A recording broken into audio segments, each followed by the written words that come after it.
દૂધવાળા કાકા રહેતા હતા. એ કાકા એમની પત્ની સાથે સવારે ઉઠીને એમના દૂધ કાઢતા હતા. એમના પાસે ચાર પાંચ ગાયો હતી અને 5-6 ભેંસો હતી. એ હરરોજ ઉઠીને ગાયનું દૂધ અને ભેંસનું દૂધ કાઢતા હતા.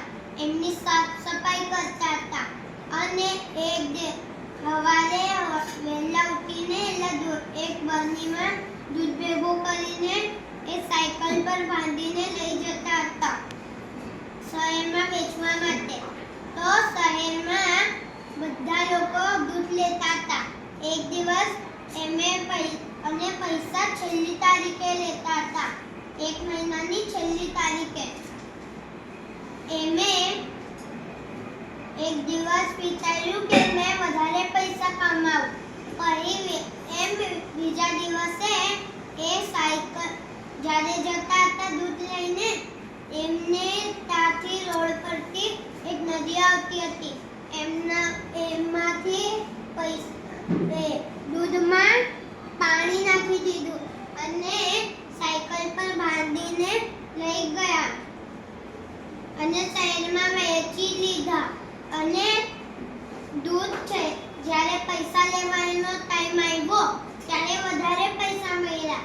અને ઉનાળાના મહિનામાં એ જ્યારે આવતા હતા ત્યારે એમને બહુ ગરમી લાગી. પછી એમે સાયકલ ઝાડના નીચે ઊભી મૂકી અને નાહવા ચાલ્યા ગયા નદીમાં. નાહતા હતા ત્યારે એના ઝાડ પર એક વાંદરો આવ્યો. એ વાંદરાએ એમને જોયું અને એમના કપડા નીચે જોયા. એ કૂદીને ગયો અને કપડામાં કંઈ ચેક કરવા માંડ્યો. એ પૈસાની થેલી મળી અને એ ઉપર જઈને કૂદીને ગયો ઉપર ઝાડ પર અને એક પૈસા ફેંકવા માંડ્યો. પછી એલા કાકા નાહતા હતા એમને નદીમાં પૈસા જોયા. એમ જોયું કોણ ફેંકતું છે પૈસા. અને ઉપર જોયું તો એલા ઝાડ પર એક વાંદરો પૈસા ફેંકતો હતો. અને પછી એલા કાકા કહે, ઓ મારા પૈસા, કોઈ આ વાંદરાથી મારા પૈસા લેવો. પછી વાંદરાએ પૈસા ફેંકીને ભાગી ગયો. અને દૂધવાળા કાકા એલા પૈસા લઈને બહુ ચિંતા કરવા માંડ્યા. અને ત્યાંથી એક દાદા પસાર થતા હતા અને કીધું કે દૂધવાળા કાકાને કીધું તું આટલા ચિંતા કેમ કરી રહ્યો છે.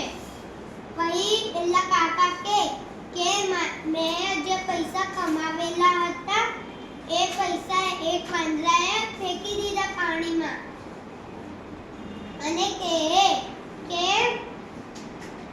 એલા દાદા કે તુંએ લાલચથી એલા પૈસા કમાવેલા હતા. એલા દૂધવાળા કાકા કે હો મેં લાલચથી કમાવેલા હતા. દાદા કે તુંએ લાલચથી કમાયેલા પૈસા એના માટે છે ને તારા બધા પૈસા પાણીમાં ગયા. અને એલા દાદા ત્યાંથી ચાલ્યા ગયા. પછી એલા બાકીના પૈસા ગળ્યા દૂધવાળા કાકાએ. તો એમને યાદ આવ્યું જેમ મને પહેલા પૈસા મળતા હતા એમ જ મને હવે પણ પૈસા મળેલા છે. અને કપડાં પહેરીને ઘરે નીકળી ગયા.